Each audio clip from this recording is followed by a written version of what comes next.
Hello student, कैसे हैं आप सब। उम्मीद करता हूँ आप सब अच्छे होंगे, मस्त होंगे, बेहतर होंगे, आपकी पढ़ाई बेहतर चल रही होगी। चलिए आज 50 ऑब्जेक्टिव क्वेश्चन करते हैं क्लास 12 फिजिक्स एनसीईआरटी चैप्टर 6 का, और इसमें कुछ प्रश्न चैप्टर 7 के भी ऐड हैं, तो आप लोग तैयार कर लीजिए। चलिए शुरू करते हैं। पहला क्वेश्चन है, ट्रांसफार्मर की कोर को लेमिनेट करने पर किस कारण से ऊर्जा क्षय कम होता है, बताओ, है ना। या किस कारण से ऊर्जा क्षय में वृद्धि होती है, बताओ। किस कारण से कम भी हो सकता है और किस कारण से आपके ऊर्जा क्षय में वृद्धि होती है, ऐसा क्या चीज़ है। तो भंवर धारा से, लिप्टन का प्रतिरोध, ए और बी दोनों, इनमें से कोई नहीं। तो भाई साहब भंवर धारा के कारण, ये क्या, भंवर धारा के कारण या तो ऊर्जा की क्षय होगी या भंवर धारा में यदि कमी होगी तो ऊर्जा के क्षय में कमी आ जाएगी। चलो अगला क्वेश्चन देखो, प्रेरित विद्युत वाहक बल की दिशा ऐसी होती है कि इसके कारण जिसके कारण प्रेरित की घटना होती है, यह नियम किसने दिया। कहने का मतलब देखो, प्रेरित विद्युत वाहक बल की दिशा को किसने बताया था, लेंज ने बताया था। किसने बताया था, लेंज ने बताया था। जिसके कारण उत्पन्न हुई है उसी घटना का ही विरोध करती है। जैसे लेंज का नियम क्या है, ये धारा की दिशा इस प्रकार होनी चाहिए कि जिसके कारण ये प्रेरित हो रहा है, जिस कारण ये उत्पन्न हो रहा है, उसी का ये विरोध करेगा। तो भाई साहब इसका जो राइट आंसर हो जाएगा ऑप्शन नंबर बी, लेंज का नियम। अगला क्वेश्चन देखो, तीसरा नंबर है क्वेश्चन, विद्युत धारा किसी तार के दक्षिण से उत्तर की ओर प्रवाहित होती है। तार के ऊपर बिंदु पर चुंबकीय क्षेत्र की दिशा कहां से किधर होगी, मतलब दक्षिण से उत्तर की ओर हो रही है बच्चों। अच्छा, एक चालक तार पर धारा बहाते हैं तो उसके चारों ओर चुंबकीय क्षेत्र उत्पन्न हो जाता है। ठीक है, जैसे मैं एक एग्जाम्पल की बात करूं, थोड़ा सा मैं शॉर्टकट में प्यारे बच्चों, जैसे चालक तार हमारे पास ये इस प्रकार से है, यानी हमारे पास धारा की दिशा इधर है तो आपका चुंबकीय क्षेत्र इधर से कुछ हो जाता है, ऐसा कुछ। ठीक है, समझ रहे हैं। इसका राइट आंसर क्या हो जाएगा, इस प्रकार से घूमेगा ये, इस प्रकार से एंटी क्लॉकवाइज घूमता है। यदि धारा की दिशा मान लो ये कहाँ से बोल रहा है, दक्षिण से उत्तर है, तो दक्षिण भाई साहब यदि हम ऊपर से नीचे करेंगे, ऊपर से नीचे, तो फिर यदि धारा की दिशा मान लो इधर हमारा साउथ है ना, या हमारे पास इधर नॉर्थ है, ऐसा कुछ करके, हालांकि हम हमेशा नॉर्थ ऊपर की ओर लेते हैं, साउथ नीचे लेते हैं, तो धारा की दिशा इधर से इधर होगी। तो कौन सा दिशा हो जाएगा बच्चों, बताना है। पूरब से पश्चिम, पश्चिम से पूरब, पूरब से दक्षिण, इनमें से कोई नहीं। कौन सा राइट आंसर हो जाएगा, तो पश्चिम से पूरब, एंटी क्लॉकवाइज, इस प्रकार से।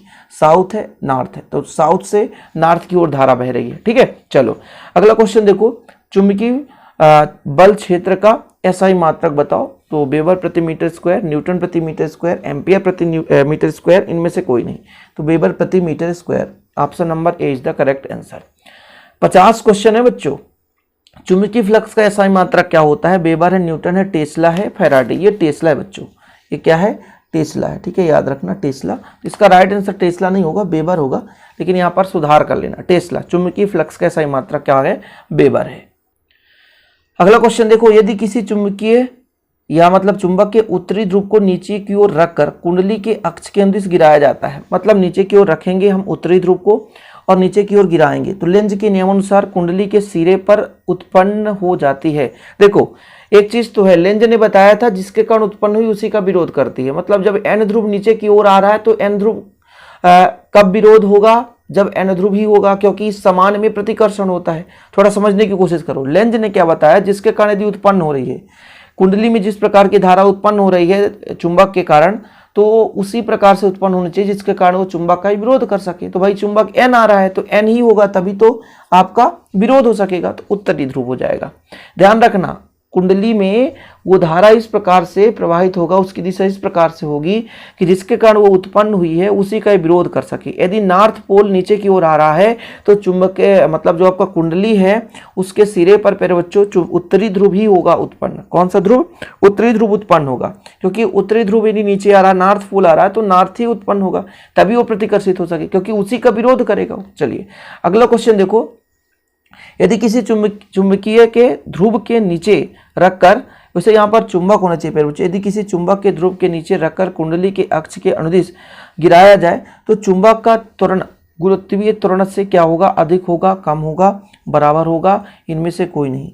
तो चुंबक का त्वरण गुरुत्वीय त्वरण से क्या होगा, ऑप्शन नंबर, तो भाई चुंबक का त्वरण गुरुत्वीय त्वरण से कम होगा। गुरुत्वीय त्वरण पृथ्वी का त्वरण सबसे ज्यादा होता है। देखो लेंज का नियम किस संरक्षण पर आधारित है, उस ऊर्जा, ऊष्मा, गति, तीन में से कोई एक आंसर होगा। ऊर्जा संरक्षण, ऊष्मा संरक्षण, गति, बताओ। 8 का ए नंबर हो जाएगा, ऊर्जा संरक्षण पर आधारित है। अगला क्वेश्चन बच्चों, विद्युत चुंबकीय प्रेरण में ऊर्जा परिवर्तन होता है विद्युत से यांत्रिक, यांत्रिक से विद्युत, यांत्रिक से यांत्रिक, या इनमें से कोई नहीं? तो भाई साहब यांत्रिक से विद्युत में। कौन सा बच्चों? यांत्रिक से विद्युत में ये परिवर्तित होता है। अगला क्वेश्चन देखो, जब किसी बंद परिपथ में कुंडली से गुजरने वाली चुंबकीय बल रेखाओं की संख्या में वृद्धि होती है तो कुंडली में धारा उत्पन्न होती है। समान, विपरीत, ए और बी, इनमें से कोई नहीं। क्वेश्चन नंबर 10 है, इसका राइट आंसर हो जाएगा विपरीत। इस प्रकार से बच्चों विपरीत दिशा में उत्पन्न होगी। इसके बाद अगला क्वेश्चन देखो, विद्युत चुंबकीय प्रेरण की घटना की खोज किसने की? विद्युत चुंबकीय प्रेरण संबंधित फ्लेमिंग ने दिया, लेंज ने दिया, है ना, या फैराडे ने दिया? तीन में से ही बता दो आप लोग, किसने दिया बच्चों? तो फैराडे ने विद्युत चुंबकीय प्रेरण से नियम दिया। आगे देखो, विद्युत चुंबकीय प्रेरण की घटना में क्या होता है? चार ऑप्शन है। क्या घटना होता है? किसी वस्तु को धनावेश से आवेशित किया जाता है, एक विद्युत मोटर को कुंडली का घूर्णन होता है, या कि धारावाही परिनालिका द्वारा चुंबकीय क्षेत्र की उत्पन्न होना, या कि चुंबक और कुंडली के बीच आपेक्षिक गति के कारण विद्युत धारा का उत्पादन होना। तो भाई साहब विद्युत चुंबकीय प्रेरण क्या है? चुंबक और कुंडली के बीच आपेक्षिक गति होना और जिससे विद्युत धारा का उत्पाद होना, यानी बनना, विद्युत धारा का बनना। तो option number D is the correct answer हो जाएगा बच्चों। अगला क्वेश्चन देखो, जब एक कुंडली के पास चुंबक के उत्तरी ध्रुव को लाते हैं, कुंडली के पास चुंबक के उत्तरी ध्रुव को लाएंगे तो भाई साहब कुंडली में प्रत्यावर्ती विद्युत वाहक बल प्रेरित होगा। प्रत्यावर्ती धारा तो उत्पन्न ही नहीं हो सकता है। कुंडली में दिष्ट धारा विद्युत वाहक बल या दिष्ट विद्युत वाहक बल प्रेरित होगा। कुंडली में दिष्ट या प्रत्यावर्ती किसी प्रकार का विद्युत वाहक बल प्रेरित नहीं होगा। इनमें से कोई नहीं। बताओ, बड़ा खतरनाक है यार। तो मैंने कहा ना कि भाई साहब जब कुंडली को चुंबक के जब कुंडली के पास चुंबक को लाते हैं या कुंडली को चुंबक के पास ले जाते हैं तो प्रेरित धारा उत्पन्न होती है। तो वही ये दिष्ट धारा हो सकती है, जबकि प्रेरित आपका प्रेरित धारा या दिष्ट विद्युत वाहक बल या प्रेरित विद्युत वाहक बल कुछ भी कह सकते हो। तो प्रत्यावर्ती तो हो ही नहीं सकता, तो दिष्ट होगा। तो ऑप्शन नंबर बी हो जाएगा, कुंडली में दिष्ट विद्युत वाहक बल प्रेरित होगा। अगला क्वेश्चन देखो, प्रेरित धारा की दिशा प्राप्त होती है बच्चों वाम हस्त के नियम से, दक्षिण हस्त के नियम से, लेंज के नियम से, ओम के नियम से। तो जो प्रेरित धारा होता है, प्रेरित धारा का मतलब ये होता है कि चुंबक को कुंडली के पास ले गए तो कुंडली में चुंबकीय फ्लक्स में परिवर्तन और एक प्रेरित विद्युत वाहक बल अर्थात प्रेरित धारा उत्पन्न हो जाती है। यही तो लेंज का नियम है। तो भाई साहब लेंज ने बताया प्रेरित धारा की दिशा। किसने बताया बच्चों? लेंज ने बताया प्रेरित धारा की दिशा। तो फिर अगले क्वेश्चन के लिए तैयार हो जाओ। एक चालक कुंडली चुंबकीय क्षेत्र में घूमता है भाई साहब, मोटर में किंतु डायनेमो में नहीं। डायनेमो में घूमता है किंतु मोटर में नहीं घूमता।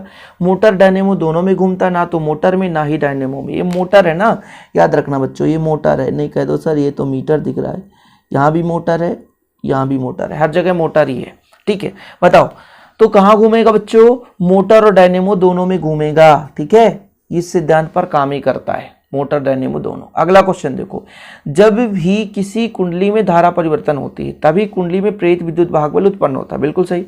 तो कुंडली के गुण का कारण है, कौन सा कारण भैया? अन्योन्य प्रेरण, स्वप्रेरण, भंवर धारा, इनमें से कोई नहीं। 21 तो भैया स्वप्रेरण के कारण ये घटना होती है। किसके कारण? स्वप्रेरण के कारण। बच्चों तैयार करो फटाफट। अगला क्वेश्चन देखो, वैद्युत चुंबकीय प्रेरण के नियमों का उपयोग किया गया है धारामापी में, वैद्युत मोटर में। ये मोटर है भाई, वैद्युत मोटर है, मीटर नहीं है ना, ये मोटर है। वैद्युत मोटर में, वोल्ट मीटर में, या कि जनित्र में। क्वेश्चन नंबर 22 का आपको बताना है किसमें? तो ये जनित्र होता है। Option number D is the correct answer. ये भाई ये जनित्र है, इसी जनित्र में वैद्युत चुंबकीय प्रेरण के नियमों का उपयोग किया गया है। आगे देखो, एक ट्रांसफार्मर ऊर्जा परिवर्तित करता है, आवृत्ति परिवर्तित करता है, वोल्टता परिवर्तित करता है, विद्युत वाहक बल उत्पन्न करता है। राइट आंसर बताना है। एक ट्रांसफार्मर क्या करता है? तो वोल्टता को परिवर्तित करता है। अभी भैया 25 क्वेश्चन शेष हैं, ध्यान रखना। टोटल 50 क्वेश्चन, अभी 24 में पहुंचे हो। ऊंचाई ट्रांसफार्मर में द्वितीय कुंडली में वोल्टता की वृद्धि होती है तथा धारा क्या है? कम होती है। ठीक है, ध्यान रखना। वोल्टेज को बढ़ाता है लेकिन धारा की प्रबलता को कम करता है ऊंचाई ट्रांसफार्मर। ट्रांसफार्मर दो प्रकार के होते हैं, अपचाई और उपचाई। ऊंचाई जो होता है वोल्टेज को बढ़ाता है लेकिन धारा की प्रबलता को कम कर देता है। लेकिन यहाँ पर हम यदि बात करें अपचाई की, तो अपचाई वोल्टेज को घटाता है और धारा की प्रबलता को बढ़ाता है। तो 24 का राइट आंसर कौन सा हो जाएगा बच्चों? कम हो जाती है। धारा की प्रबलता क्या हो जाती है? कम हो जाती है। तो राइट आंसर बी हो जाएगा। क्वेश्चन नंबर 25 देखो, ऊंचाई ट्रांसफार्मर में चक्रों की संख्या प्राथमिक कुंडली में कम होती है, द्वितीय प्राथमिक कुंडली में अधिक होती है, प्राथमिक कुंडली में अनंत होते हैं। इनमें से कोई नहीं। देखो दो कुंडली होते हैं, एक प्राथमिक और द्वितीयक। कुंडली के आधार पर जो वोल्टता बढ़ाएगा, जैसे द्वितीय कुंडली में यदि फेरों की संख्या अधिक है तो वोल्टेज बढ़ जाएगा। तो जो हमारा प्यारे बच्चों ऊंचाई ट्रांसफार्मर होता है, इसमें द्वितीय कुंडली में फेरों की संख्या अधिक होती है, इसलिए प्राथमिक कुंडली में फेरों की संख्या कम होती है। तो option number A is the correct हो जाएगा। अगला देखो बच्चों, अगला क्वेश्चन क्या है, जब स्वप्रेरकत्व के प्रेरकत्व में धारा प्रवाहित की जाती है तो ऊर्जा संचित होती है। धारा में चुंबकीय क्षेत्र में वोल्टेज में, तो भाई चुंबकीय क्षेत्र में धारा संचित होती है। ठीक है, चलो option number C is the correct answer. अगला क्वेश्चन देखो, मोटर में आर्मेचर धारा अधिकतम होगी जबकि मोटर क्या होगा, अधिकतम चाल प्राप्त कर चुका होगा, अभी अभी चालू हुआ होगा, बीच की चाल में होगा, अभी अभी बंद होगा। तो मोटर के आर्मेचर धारा अधिकतम होगी, मतलब आर्मेचर में जो है, मोटर में जो आर्मेचर है उसमें धारा अधिकतम कब होगी, जब तुरंत वो चालू होगा। राइट आंसर कौन सा हो जाएगा, अभी अभी चालू हुआ हो तभी उसमें धारा की मान मोटर में अधिक होगी।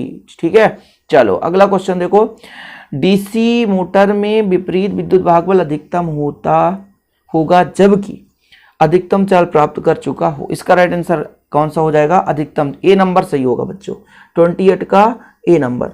डीसी जो मोटर होता है विपरीत विद्युत भाग बल अधिकतम होगा इसमें कब, जब अधिकतम चालें प्राप्त कर चुका होगा तभी हो सकता है। 29 क्वेश्चन नंबर, परिनालिका का स्वप्रेरकत्व होता है कुंडली में प्रवाहित धारा के समानुपाती, इसके लंबाई के समानुपाती, परिच्छेद क्षेत्रफल के समानुपाती, इनमें से कोई नहीं। तो भाई साहब क्षेत्रफल जितना अधिक होगा स्वप्रेरकत्व उतना ही अधिक होगा। ठीक है, ये चीज मैंने कराया है, आप लोग लेक्चर समझे होंगे तो आपको समझ में आ रहा होगा। कोई प्रेरण ऊर्जा संचित कर सकता है विद्युत क्षेत्र में, कुंडलियों में, चुंबकीय क्षेत्र में, या भैया इनमें से कोई नहीं। तो ये आंसर हो जाएगा चुंबकीय क्षेत्र में ही संचित कर सकता है। इसके पहले एक और ऑब्जेक्टिव आया था, है ना। चलिए, जब किसी बंद परिपथ कुंडली से गुजरने वाली चुंबकीय बल रेखाओं की संख्या में कमी होती है तो कुंडली में धारा उत्पन्न होगी समान विपरीत ए से बी। कमी होना, देखो कमी होना, ठीक है, मतलब दिशा बदल जाएगी। यदि भाई साहब मान लीजिए वृद्धि हो रही है, यानी चुंबक को हम कुंडली के पास ला रहे हैं तो चुंबकीय क्षेत्र में परिवर्तन अधिक होगा, चुंबकीय फ्लक्स में अधिक होगा, तो धारा की दिशा ठीक है। लेकिन जैसे वो कमी होगी मतलब चुंबकीय क्षेत्र रेखा कम हो रहा है, मतलब चुंबक दूर जा रहा है, तो विपरीत दिशा में हो जाएगा। तो इसका राइट आंसर हो जाएगा कौन सा भैया, कुंडली में धारा उत्पन्न होगी। क्या है, एक बार फिर से मैं थोड़ा सा पढ़ता हूं कि जब किसी बंद परिपथ कुंडली में गुजरने वाली चुंबकीय बल रेखाओं की संख्या में कमी होती है तो कुंडली में धारा उत्पन्न होगी समान विपरीत ए और बी दोनों, इनमें से कोई नहीं। तो भाई साहब बल रेखाओं की संख्या में कमी होना, ये समान उत्पन्न होगा। ठीक है, धारा समान होगा, दिशा विपरीत हो सकता है, ठीक है, लेकिन धारा समान उत्पन्न होगा, दिशा विपरीत होगा। ओके, चलिए, विद्युत चुंबकीय प्रेरण पर आधारित है कौन सा भैया, प्रत्यावर्ती विद्युत जनित्र दिष्ट, उपरोक्त दोनों, कौन सा सही है। तो भाई ये जो विद्युत जनित्र है, मतलब जहां से विद्युत ऊर्जा सिद्धांत है भैया, जहां से विद्युत ऊर्जा उत्पन्न कर सकते हैं, तो इसका राइट आंसर हो जाएगा आपका ऑप्शन नंबर प्रत्यावर्ती जनित्र दिष्ट, यहां पर लिख सकते हो प्रत्यावर्ती जनित्र, विद्युत चुंबकीय प्रेरण पर आधारित है विद्युत जनित्र दिष्ट, और आपका हो जाएगा प्रत्यावर्ती जनित्र दिष्ट। विद्युत चुंबकीय प्रेरण किस पर आधारित है बच्चों, थोड़ा सा इसमें डाउट लग रहा है, इसका लास्ट में आंसर बताता हूं। ठीक है, अब इसका आंसर आप लोग लगा लो, ऑप्शन नंबर सी हो सकता है ना। यहाँ पर प्रत्यावर्ती, यहाँ पर थोड़ा सा क्वेश्चन अधूरा लिखा हुआ है, इसको अपन लास्ट में देख लेंगे। तो इसको थोड़ा सा आप यदि क्वेश्चन सुधार लो तो इसका राइट आंसर हो जाएगा जनित्र, दोनों भैया, यदि दिष्ट धारा जनित्र या प्रत्यावर्ती धारा जनित्र, ये दोनों आपका विद्युत चुंबकीय प्रेरण। यही तो थोड़ा सा क्वेश्चन यदि मिस्टेक होता है, क्या होता है, लिखने में दिक्कत हो जाती है भाई, समझाने में भी दिक्कत, क्वेश्चन मिस्टेक था। ओके, चलिए अगला क्वेश्चन देखो, विद्युत चुंबकीय प्रेरण में प्रेरित विद्युत वाहक बल चुंबकीय फ्लक्स में परिवर्तन से उत्पन्न होता है, समय से, कुंडली में फेरों की संख्या से, और भाई साहब कुंडली के प्रतिरोध से। ये बात बताओ भाई साहब, जो प्रेरित विद्युत वाहक बल है कैसे उत्पन्न होता है। तो ये जो है प्यारे बच्चों, देखो क्या कहता है, विद्युत चुंबकीय प्रेरण में प्रेरित विद्युत वाहक बल चुंबकीय फ्लक्स के परिवर्तन से, समय से, या तो कुंडली में फेरों की संख्या से, या कुंडली के प्रतिरोध से।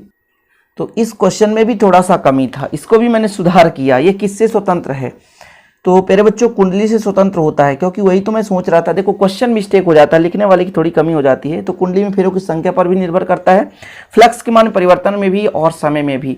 देखो क्वेश्चन कैसे होना चाहिए, विद्युत चुंबकीय प्रेरण में प्रेरित विद्युत वाहक बल किससे स्वतंत्र है, किससे निर्भर नहीं करता, तो कुंडली के प्रतिरोध से निर्भर नहीं करता। अगला क्वेश्चन है, प्रेरित विद्युत वाहक बल की दिशा दी जाती है फ्लेमिंग के बाएं हाथ से, फ्लेमिंग के दाएं हाथ के नियम से या कूलाम के नियम से, उपरोक्त में से दोनों। बताओ क्वेश्चन नंबर 34 भाई साहब, फ्लेमिंग के बाएं हाथ और दाएं हाथ दोनों से, तो ऑप्शन नंबर डी हो जाएगा, राइट आंसर हो जाएगा। ठीक है, चलो अगला क्वेश्चन देखो बच्चों, लेंज नियम द्वारा संबंध ज्ञात किया जाता है धारा एवं चुंबकीय क्षेत्र में प्रेरित विद्युत वाहक बल यानी ईएमएफ एवं चुंबकीय फ्लक्स में परिवर्तन की दर, उपरोक्त दोनों।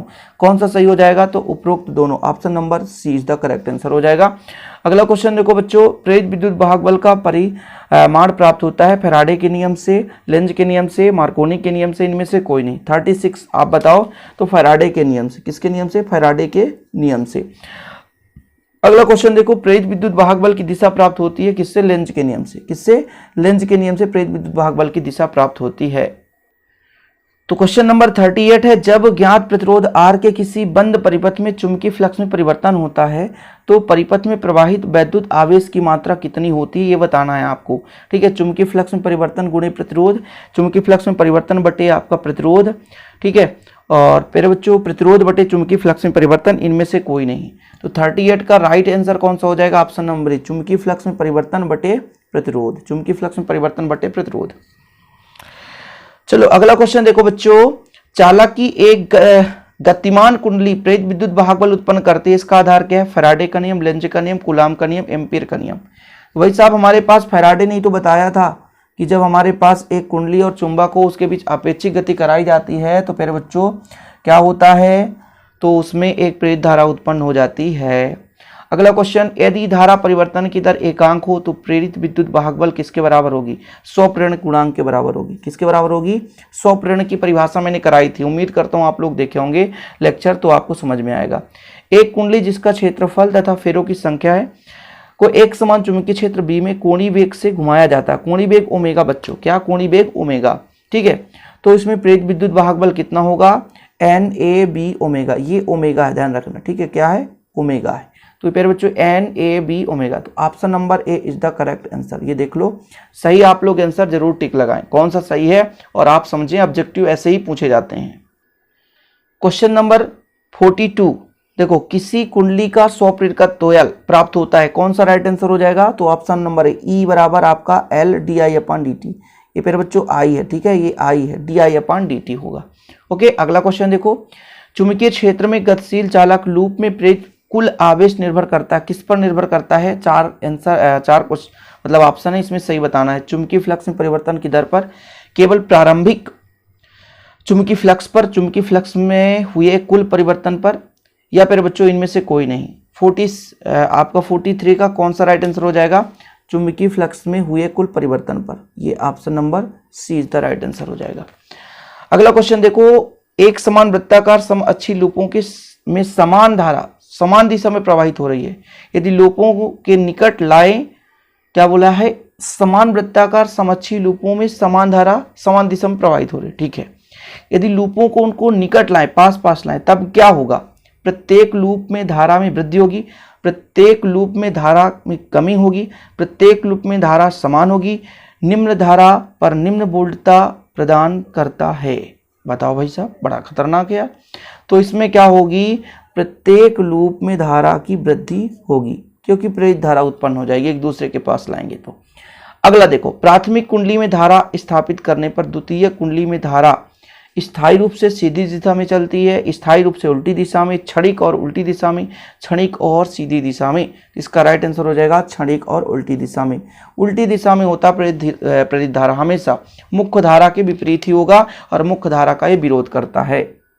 और अंतिम के 5 क्वेश्चन फटाफट तैयार करो। प्राथमिक कुंडली में धारा बंद करने से द्वितीय कुंडली में धारा क्षणिक और सीधी होगी, क्षणिक उल्टी दिशा में होगी, स्थायी रूप से सीधी होगी, स्थायी और उल्टी दिशा में बहेगी। कौन सा आंसर हो जाएगा?